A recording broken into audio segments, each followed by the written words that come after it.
Good afternoon. My name is Vanessa, and I will be your conference operator today.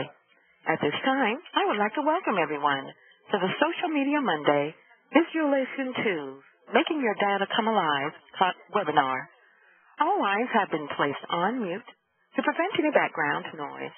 After the speaker's remarks, there will be a question and answer session.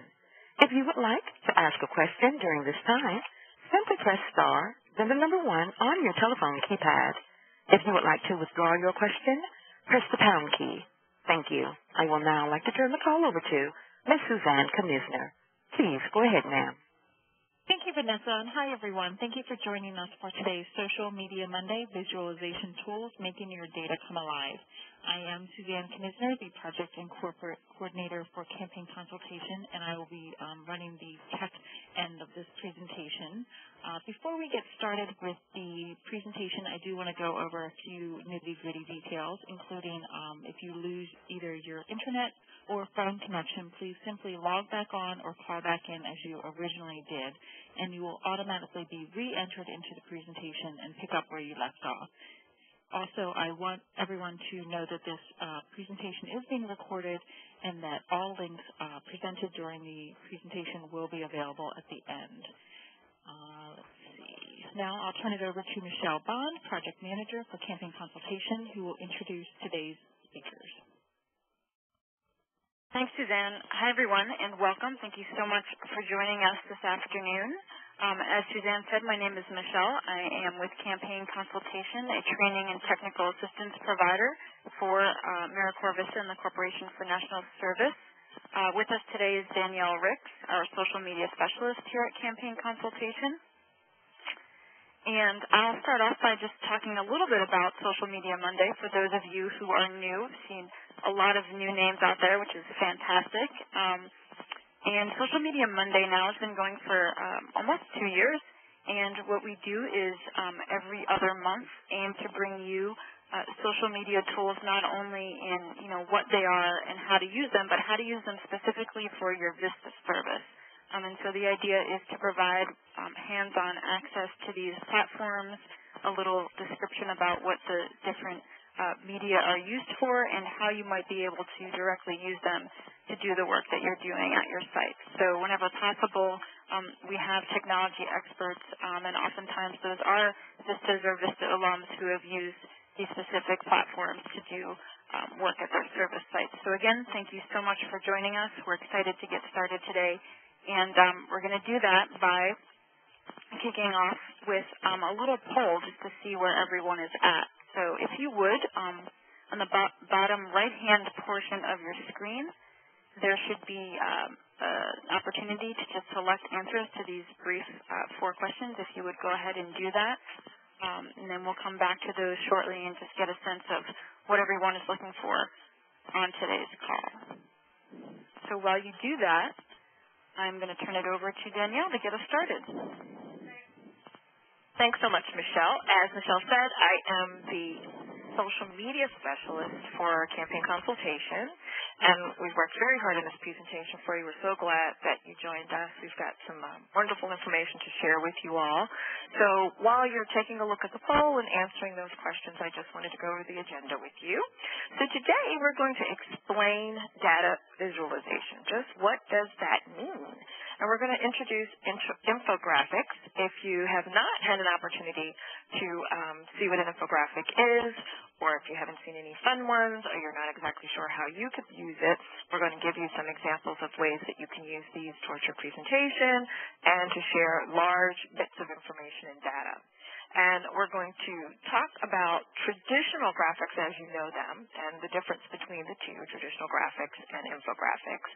And I'm going to talk about different ways to think about communication and sharing. So we'll look at the data visualization, we'll look at infographics, we'll look at traditional graphics, and then we'll have a little brainstorming session where we can think about how could you use some of these things in your service? How could we help you figure out how to manage through those large pieces of data and information that you have. We'll be sure to leave some time for question and answers. We hope to get through everything and all your questions in this web shop. If we do not, we encourage you to please visit the Vista campus where we'll have an extended conversation about this, and we'll provide those links for you later on in the web shop. And Suzanne, are we ready for the poll, or shall we keep going? Keep going. All right. So what is data visualization? It is a graphical presentation of information. And the main goal of data visualization is to communicate information clearly and effectively through graphical means. Now, that doesn't mean that the data has to look boring to be functional or extremely sophisticated. I know you're thinking, well, I don't have a graphic artist on staff, so, how do I do this? We're going to show you different ways to do this and things that you probably never even thought of to make your data pop and come alive. And what we do when we think about data visualization is think about visual communication. The things that you would normally communicate in a document, the things that you would normally communicate in a presentation, but we're going to show you different ways to do it that will be creative, that'll stick in your mind, and that's really the thing when we talk about visual communication. How can you present data that's going to stay with people, large volumes of data that we all deal with every day? How can you do that and make sure that people remember it? Because if you share data with them and they don't remember, it doesn't do any good. And we're trying to really get people to think about the things that we want to share with them. So let's go on and let's talk about infographics. And if we could fast forward to the next one. Infographics, data visualization is closely related to infographics. And are you all seeing what I'm seeing? I'm still on the same slide.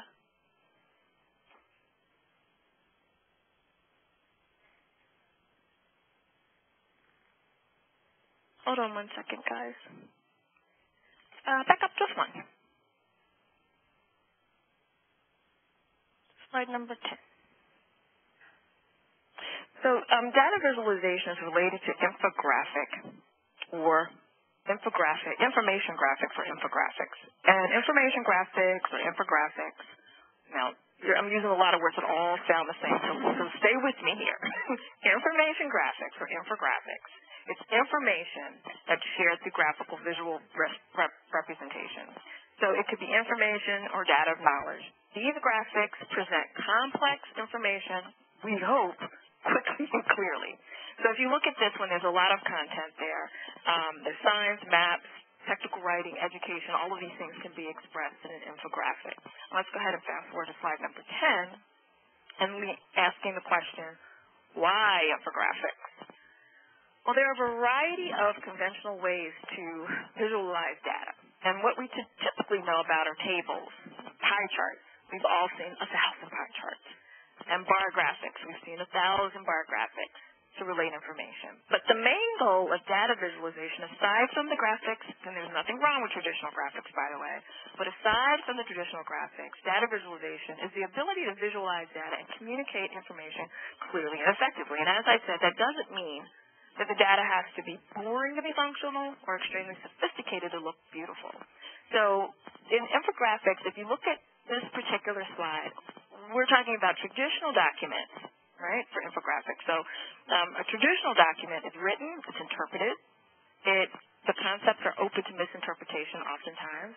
Oftentimes it's hard to read because it's so much information you can't digest it all, and it's not very engaging. It's one-way communication.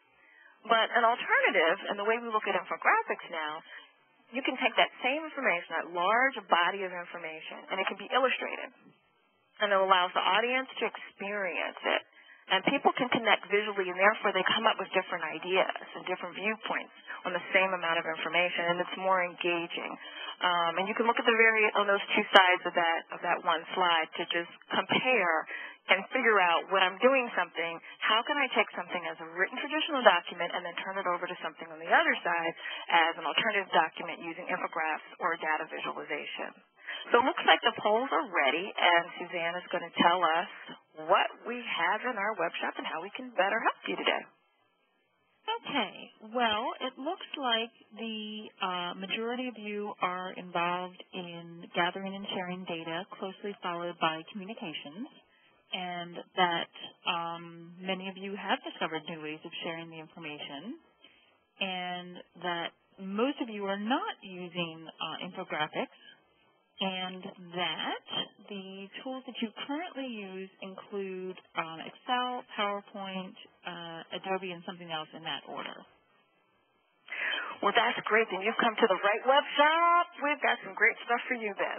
So we are glad you're with us because we're going to push you out of your comfort zone a little bit and show you different ways to look at data. But before we go there, Michelle's going to talk to us a little bit about traditional graphic examples because those are still good. We don't want to throw those out the window. They're still good and they can still be used.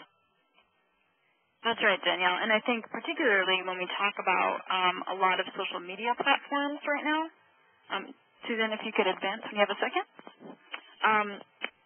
While she's getting that set up, we talk about traditional graphics, and so in this case we'll be looking shortly at a traditional pie chart or a bar graph. And we've talked internally a lot about how these are familiar tools to people, and you're right, they're not, they're not going completely by the wayside, especially when it comes to social media tools. Oftentimes, because social media is still an emerging universe, it's helpful to show something in terms that people are used to. So something like a pie graph can really help to show your impact and your ROI when it comes to your social media plan and the outreach that you're doing. There are a lot of platforms that continue to use these traditional graphics and images. And so when you think about your social media role, don't forget that. And what we're looking at right now is a snapshot from Bitly, which is an aggregator that can provide these, what is it, on a weekly or a monthly basis? Yeah, weekly, monthly, or every 90 days is as far out as it'll go. Right, so when you're doing something like this, it's important to factor this into your plan so that you don't have to go all the way back, or you can't go all the way back beyond 90 days. So you want to make sure if you are building out a social media plan that you leave benchmarks in there for when you're going to go and capture the data after every month is a good rule of thumb to go by. And then on the next slide, you can see something I'm sure you're all familiar with, which is Facebook Insights. And this is just one of the examples. Facebook can even help you illustrate in terms of line graphs there, how your outreach is making an impact. So you can see in this particular snapshot, you've got the number of likes over lifetime, and then the number of monthly active users. So we can go back and say, wow, when is this? This is from June. We had 5,000 active users. That's incredible. What were we doing then? What types of messages were we sending out? What types of content were we posting?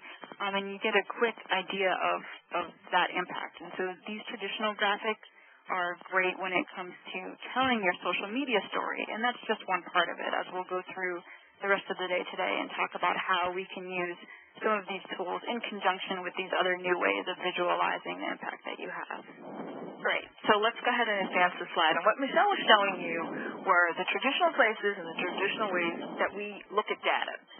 We're used to seeing the pie charts. We're used to seeing the bar graphs. And what we want to talk about today are different ways to show data. So let's get to it. Suzanne's going to give me rights. And then I'm going to share my desktop with you, and I'm going to show you a couple of sites. And so here we go.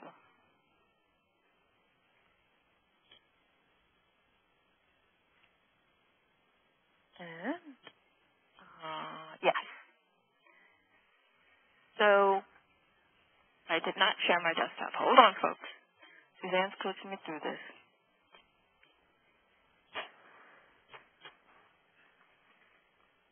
Hold on 1 second. There we go.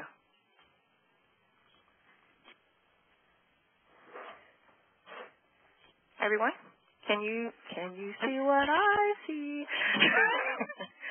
Great, there we go. So these are 4 useful, actually we're going to start with the 20 inspiring uses of data visualization. And again, these links will be available to you in the body of the web shop and the slides when you get to them in the archive. And again, they'll be available at the end of this particular web shop, and we'll also post them in the chat for you. This is a great site that I like, 20 Inspiring Uses of Data Visualization. It explains data visualization and what they are with great examples. And I want to point out 2 particular ones. And this is doodlebuzz.com, doodlebuzz.com. And if you like to doodle, this is a great place for you to go. You can click on here, and you can put in a topic. And so we're going to put in poverty. And you click go. And it's searching for news for poverty. And then you just sort of doodle. And when you're done doodling, it'll show you different articles in different ways on that particular topic. And you can scroll over it, and it will highlight different areas and what's happening in the news. So that's one way to do a presentation, to grab a snapshot, and you can put anything in there. You can put in education, you can put in vistas, you can put in AmeriCorps Vista, and it will pull out everything across the web, and you just sort of doodle like I just did, and it'll have the highlights of that particular topic. So that's one way, and that's fun. And another one that I like to use is called visual tweets. So a lot of us like to use Twitter, and let's put in Vista Buzz, because that's AmeriCorps Vista Twitter handle, and we'll hit go. And what it'll do, it'll load some of our tweets, and it will show them either in animation form. No, thank you, Achieve. And it will show things for us in visual form, animation, which I just think is the coolest thing, right? Sad but grateful goodbyes. Or you can decide to do a rotation. And this is great for presentations. Michelle, when we did National Conference on Volunteering and Service, we did live tweets, and this is a great way to put this up on the screen to visually show people what's happening in your Twitter feed. Absolutely. It just adds animation. You know, you can have a tweet chat up there and have things come in, which is exciting enough. But then if you have it animated, it really pulls in people who may not even be, planning on staying in the room because they want to come and see what's on the screen. So that's the way that we used it at the Vista Coffee House. And then finally there's the tag cloud. And this is traditionally how we're used to seeing tweets come through, but they've animated it a little so that they can be more visually stimulating. And it'll take one word, pop it in, and one word, and pop it out. So those are some that I like. These links will be available for you at the end of the presentation. Another one is Flickr Vision, which maps live traffic to Flickr.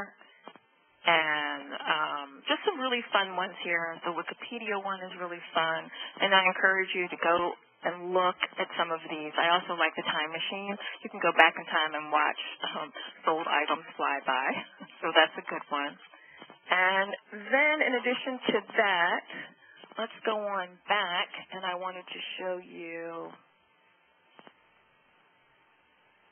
in a little bit more detail some of our infographics. So are we all back? Can everyone see the infographic examples? Great. So this first one is on retail gasoline prices and how it impacts other areas of our lives. As a regular document, this would be a lot of information to digest. But as an infographic, you can very easily pull out and see how gasoline prices are affecting our shopping and retail and our dining and entertainment, and how all three are down because of gasoline prices.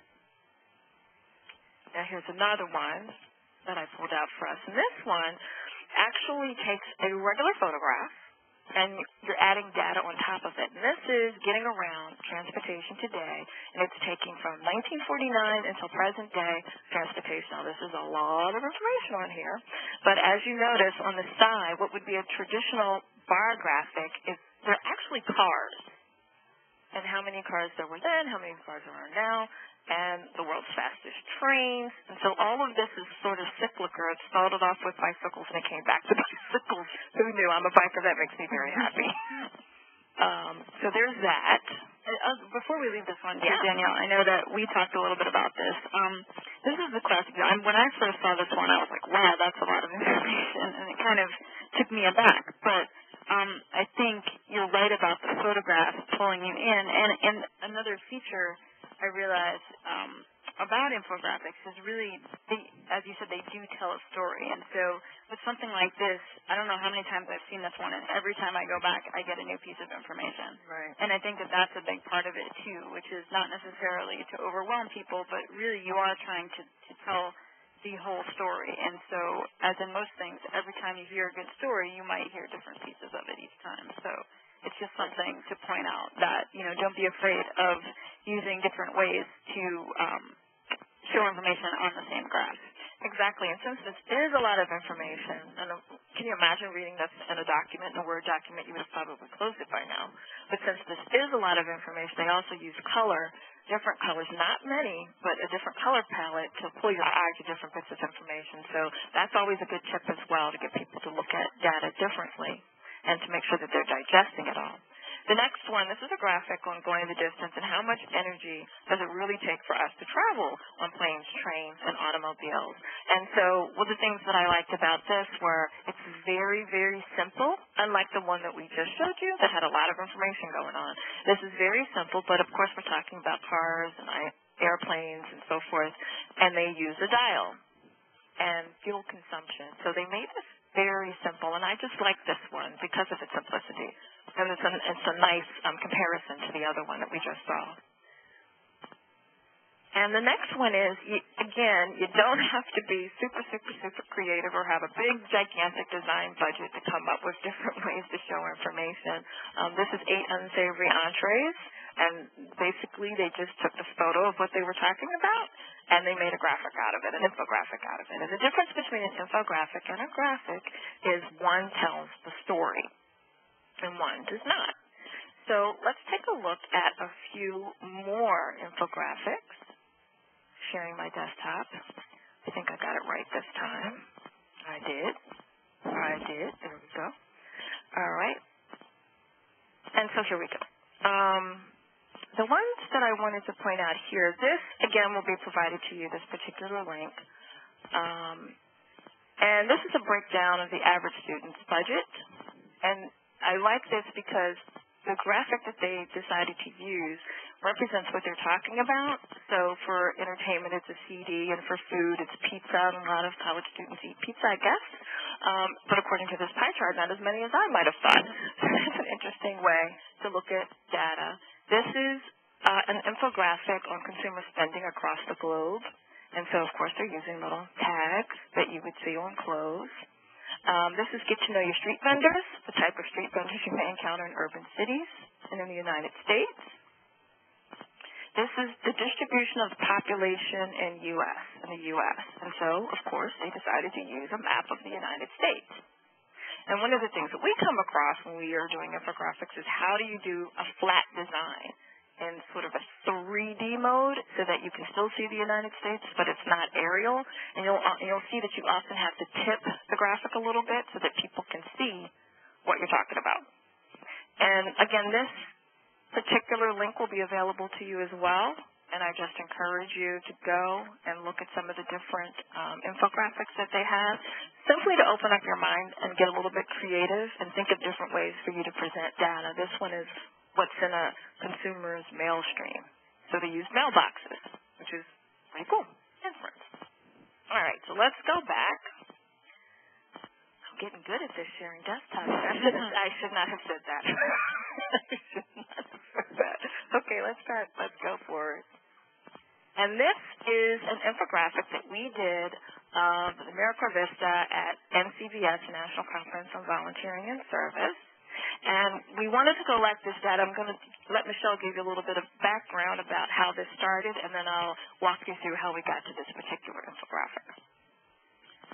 Sure. For those of you who don't know, the Vista Coffee House is a session, sort of an open space area that Vista has hosted for the last couple of years at the National Conference for Volunteering and Service, and this year it was in New Orleans. And so the goal is to just create a space where Vistas can connect, relax, get free coffee. We had beignets this year because we were in New Orleans. And so the idea is to create this open space where people can, do these things, have impromptu meetings, take a campus tour, upload their photos, really just a convening spot to make connections and build community as Vista members and with National Service members in general. And so we were on board to help support this event. And so thinking through something like this session, and I'll let Danielle go a little deeper into this, but we thought about what types of data we might want to capture about an event such as this. So I would say, too, if you're thinking about creating a graph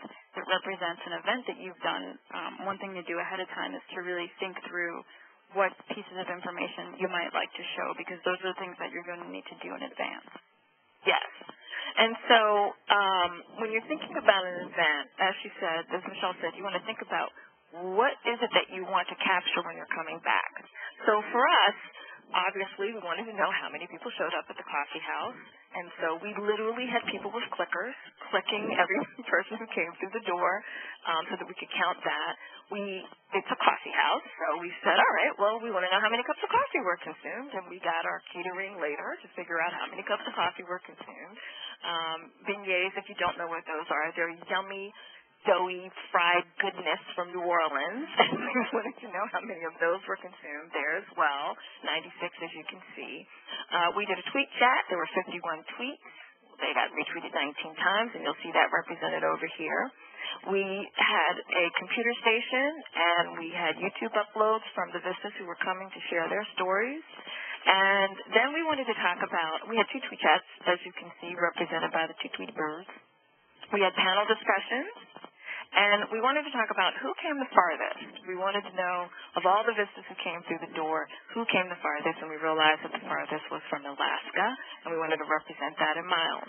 So believe it or not, this went through several iterations before we landed on this one, but we think that we've captured a good glimpse of what happened during the National Conference of Volunteering and Service.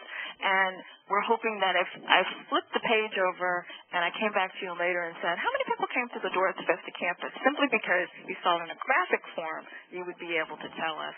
And then you all would join us next year and that number would go up. That's what we're hoping.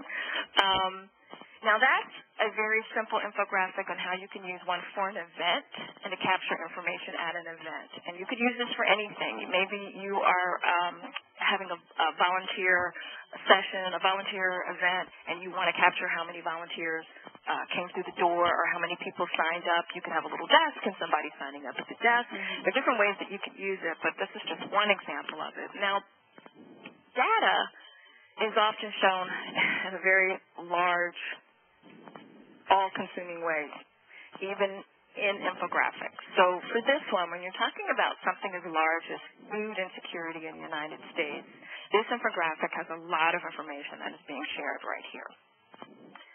Out of that graphic, if you drill down a little more, this is a graphic. Now, what's the difference between the graphic and an infographic? This is not telling a story. It's taking a static bit of information and a pie chart as we know it, and it is showing us the food security stats of the U.S. households for 2009. And represented in the colors, it'll show you food secure households, households with low food security, and then households with very low food security. And just know that although 85.3% are secure, that 9.2 and 5.6 represent 14-plus million people in the United States. So we wanted to take this bit of information and decided that we wanted to create our own data visualization using this pie chart that you just saw, and we created a little video for you to show you how we took that information and turned it into something that's a little bit different and we hope memorable. I'm going to play this, and I hope that the volume is not too loud, because oftentimes I can't gauge it until we get into the presentation. So somebody say something to me if I'm blowing your eardrums out, or someone say something to me if it's not. We'll do. All right, here we go. So you have a lot of data you need to share. Say, information on food insecurity in U.S. households. You can show the stats in text form or with a pie chart, but there are other ways to make your point come across. More creative ways. You could create an infographic of the data, but that would take quite a bit of time and graphic design savvy. That doesn't mean you still can't use data visualization to take lots of information and make it come alive.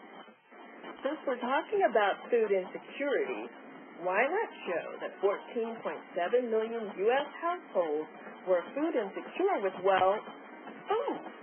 Here, the various households are represented with piles of food. Group the food together, add in your percentages that you printed out on a piece of paper, take a photo of it, and you've just made a creative design. Another idea would be to search for pictures of food items on the internet.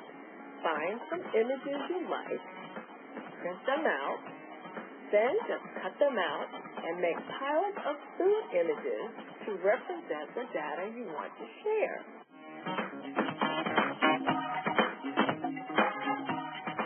Take a photo and you're done.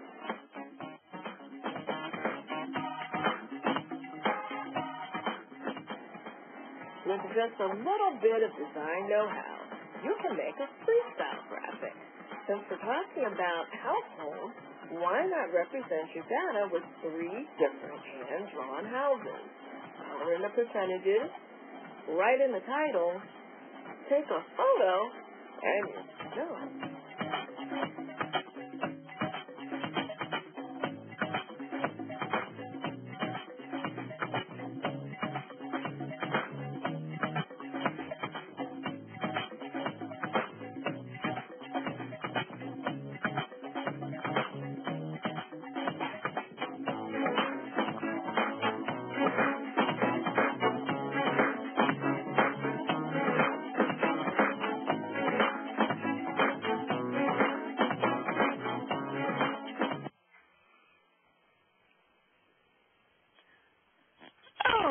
Okay, everyone. So that's an example of how we took a very simple pie chart and then made it a little bit more interesting just using different kinds of things that we could find. So now we wanted to do some brainstorming and see if anybody out there in the chat wanted to talk to us or open up the phone lines individually to people who may want to talk to us about ways that they could use infographics or data visualization, or if you all needed any help using infographics or data visualization. So, Suzanne, can you walk them through what they should do if they have a question? Is it #1? Well, we're going to ask Vanessa to do that. All right. Vanessa, can you give instructions for asking questions? Yes, ma'am. At this time, if you would like to ask a question, press *1 on your telephone keypad. We will pause for just a moment to compile the Q&A roster. Great. Thank you, Vanessa. In the meantime, I do see a question in our chat that looks like we have a few people who are working with education stats and would like some creative ways to share that information. Education sets. Okay, so I am once again going to share my desktop. While I do that, you can still ask questions in the chat. And there we go. And what I did was I will just type in, and let's see what we come up with. Let's type in education, infographics, and let's see what pops up. And here are several that are coming up. They're images, they're different ones with that. And let's do infographic and see what that brings us. And here's education, cool infographics.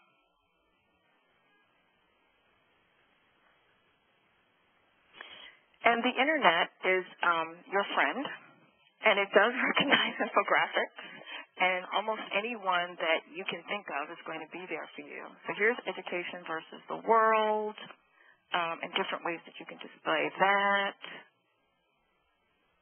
Let me see. One of the ones that I really like is this particular website, and let's type in graphic again and see what we get. Anything else while I'm doing this? Yes, we do have 2 questions so far in the chat section, and one is, what program do you utilize to create the infographics? Well, right now there isn't a specific program that's available to you. We've searched high and low, and there's some, and they're just not user-friendly.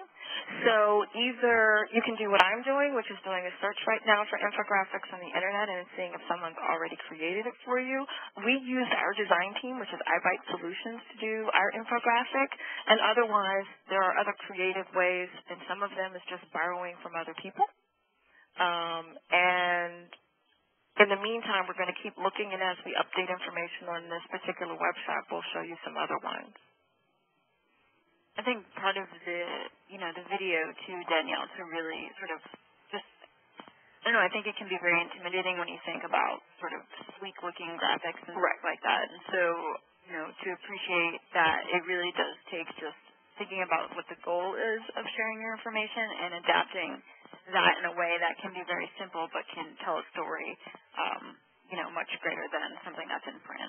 Exactly. And while this is on revolutionizing education from 1971 until now, and this is a Mashable infographic, you can, as Michelle said, think about the story that you want to tell and cut these images out and do them yourself in a fun and interesting way. Like we use pistachios and blueberries and raspberries to tell the story of food insecurity, and you can do that as well with different graphics. Great. We have a couple more comments. Okay. One is that educators love using these programs like Inspiration for Infographics, so that's good to hear. Great. And another comment was that on Mac computers, there are really good, easy programs that come with it, like Pages, which is equivalent of Word, yes. And it's all very user-friendly. Hey, you guys, thank you for that. That's great. And another question I got here in the chat is, someone wants to know how you would show data in homelessness in America. Interesting. I looked up that earlier today, and again, this is a site that I really like. If you have never gone to the Good site, please do visit them. They have some of the coolest infographics ever. And so this particular one is getting to know the homeless, and it's over the course of a year. 3 million Americans will be homeless for at least one night, and this is a graphical breakdown of their backgrounds and demographics. So here's one for you and one way that you can express it. And then another one that I like, a graphic that I like, is specifically on poverty.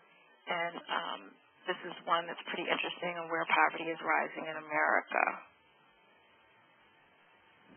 And Vanessa, do we have any other questions from the group?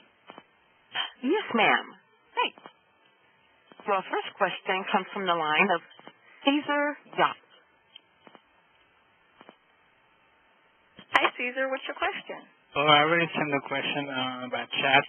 Okay. So I was thinking we have a map for formerly incarcerated. Okay. And we wanted to show the locations of where they're working at right now. Okay. So what would be a good way to show that information? Would it be better in a map or something else? I think a map format will be great. A map format? Oh, absolutely. And we actually are going to show you one of the maps that we use on the Vista campus to plug in. Now, do you have someone who can do the back end on the map and build it out, or are you thinking about taking a map and then showing, plugging in the information yourself? It has to be plugged in, okay. That information, because other people have to update it. Okay. Oh, okay. So it has to be easier enough for somebody else to update it very quickly. Okay.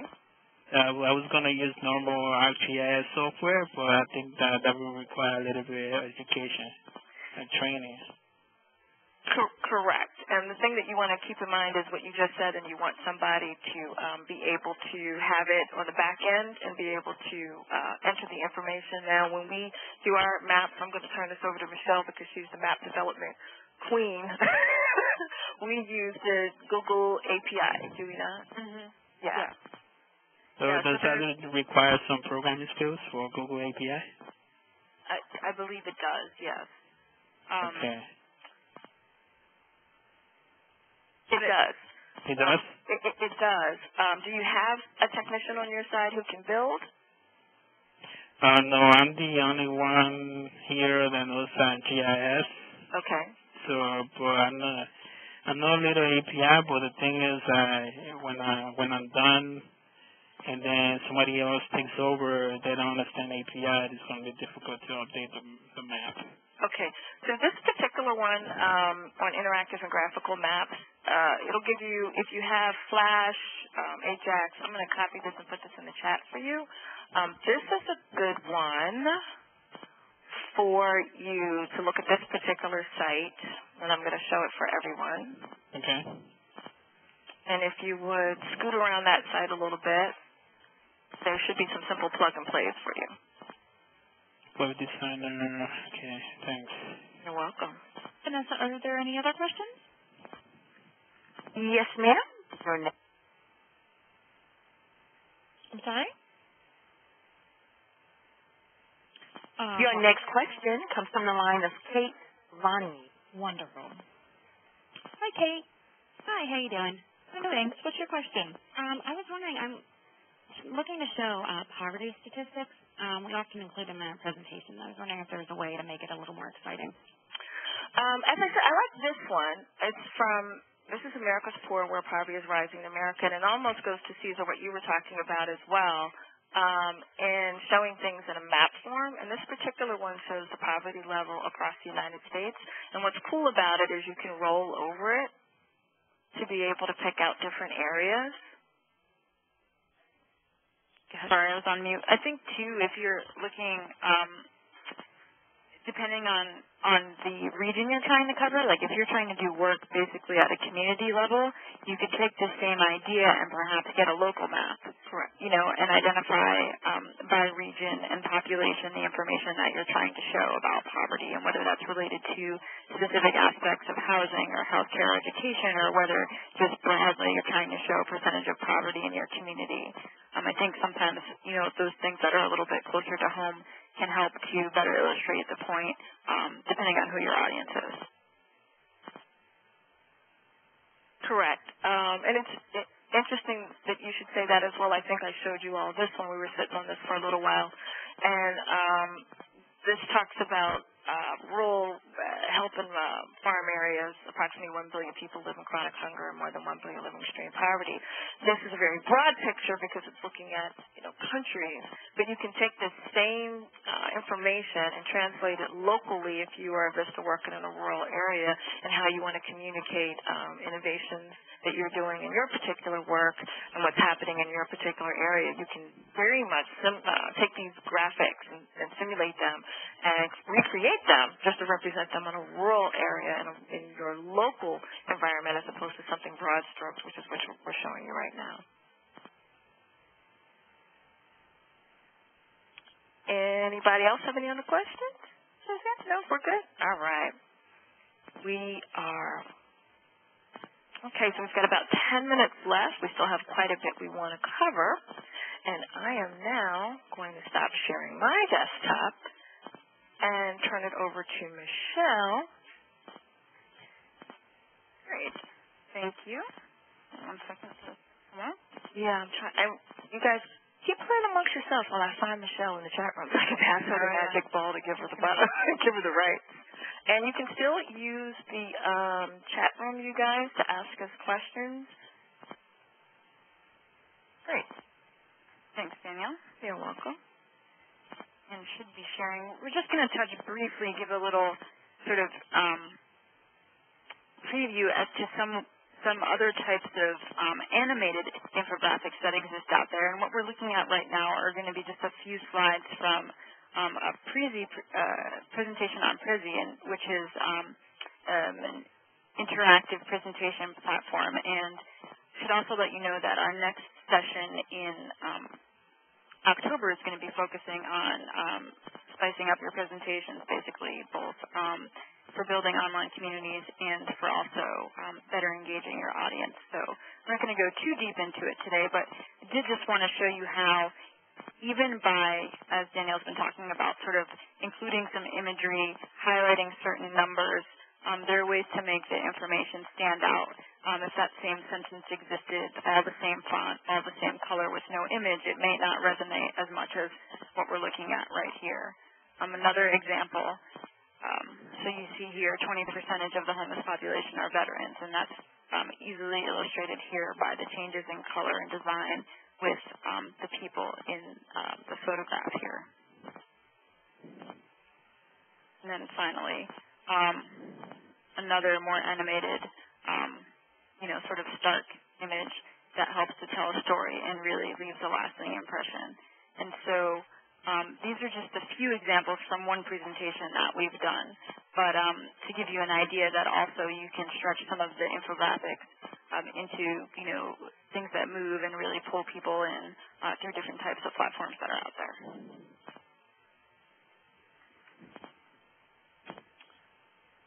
And I'll stop sharing my desktop for a moment so we can continue on with a few data visualization tips. Thanks, Michelle. So for data visualization tips, graphics, charts, and tables are great, but we'd like you to start thinking about data a little bit differently. And data visualization can be very simple or sophisticated, simple as 3 piles of food, or very sophisticated in terms of an infograph. Remember, infographics should tell a story, and that's what separates them from traditional graphics. It should tell a story. And you don't want to pack too much information and not enough graphic into your infographic. You also don't want to pack too many graphics and leave out the information. And finally, graphics and information should always match. So you want to make sure those two things are matching. And I like so much that you guys are sharing in the chat with different sites that people could use and different ways that they can create creative designs. That's what we're hoping these workshops afford, and that you can come together and share information. And I've actually learned a thing or two myself, so thank you so much. Absolutely. And I think we have a couple more minutes for questions. If there are any still lingering out there, you can either enter them in the chat or on via phone. I'm sorry. One of the questions we've gotten isn't specific to infographics, but is a social media Monday distribution list and how to learn about upcoming social media events. Danielle and I understand each other. There isn't a specific list that only is about Social Media Monday, but there are a few ways that we get the information out. The first, I would say, is through our social media channels. So if you're following us on Twitter or have liked AmeriCorps Vista Facebook page, those are probably the #1 ways to get the information. There is also a VistaNet listserv, and I can put that in the chat. We'll send information out through there probably twice a month leading up to every session. And then, of course, on the Vista campus. And each of these places, the social media platforms and also the Vista mailing list will link you back to get more information from the social media page on the Vista campus. And we can show you how to do that as well. Great. And I just put in the chat the link for the vistacampus.org Social Media Monday web page, specifically for the web shop. And what you'll find on that page are archives of the past web shops that we've done, information and links to register for the new ones. You'll also see a forum dedicated to each specific web shop. So I'm going to take the information that you all are sharing in this web chat and add them to that forum. So don't feel as though once you log off, you're not going to have this information anymore. I'll make sure that that's in there. And if you have other questions, or even if you think of something down the line and you want to ask a question about it, or if you have something that you'd like to ask about an upcoming web shop that you want us to address, you can put that in the forum as well, and we'll make sure that you have it. And my question to you all, and you can just let me know via chat, is do you have a presentation coming up that you think you might use these infographics for, or that you may need some help with a new presentation? We want to make sure that we involve you as we shape these web shops, and we thought that the next one would be great for presentations for you all, and if there's something specific that you would like us to cover, please do let us know. Are there any other questions that you're seeing, Suzanne? Shall we move on? Don't have any others right now. Are there any others? If so, please press *1.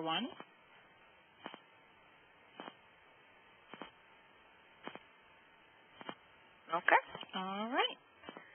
Well, Michelle is now going to show us a little bit, talk to us a little bit about the Vista campus. If you all have not gone to the vistacampus.org yet, we certainly hope that you have, but if you have not, we have tours set up for you all so that you can learn your way around and find our Social Media Monday course page, but there's many other things for you on the campus as well.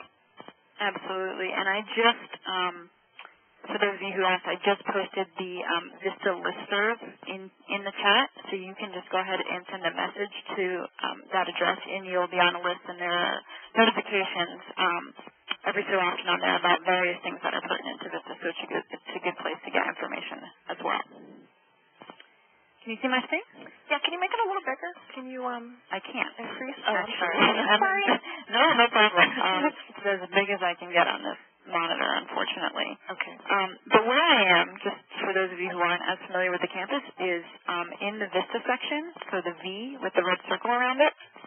When you land on this page, it's going to show you a couple of different items. We've got the slide feature here that highlights the first thing you can do is take a campus tour. And then it highlights a couple of other useful links on here. As Danielle mentioned, you can get to the social media icons from here and find us on these platforms. And then you can also start a conversation in the Vista forums. And there are several other things that you can do, but this is basically the orientation piece to the Vista area of the campus. And one of the things that we had mentioned was the Vista map, when we were talking about mapping. And so just wanted to highlight this feature that loads here. For those of you who haven't already, we would encourage you to go ahead and enter your information here. You can see there's a snapshot of members who are currently serving, alumni who have served, and you can search for people. You can see who's serving in your area. You can perhaps find people who used to serve in your area. And this all also connects with a Vista timeline, so you can see over time the history of the program as well. So it's a pretty neat feature. We're in the process of doing several upgrades to it over the next few months, but I encourage you to check it out because in itself it's another way of visualizing data. You can see points on the map to show where Vista has had an impact. And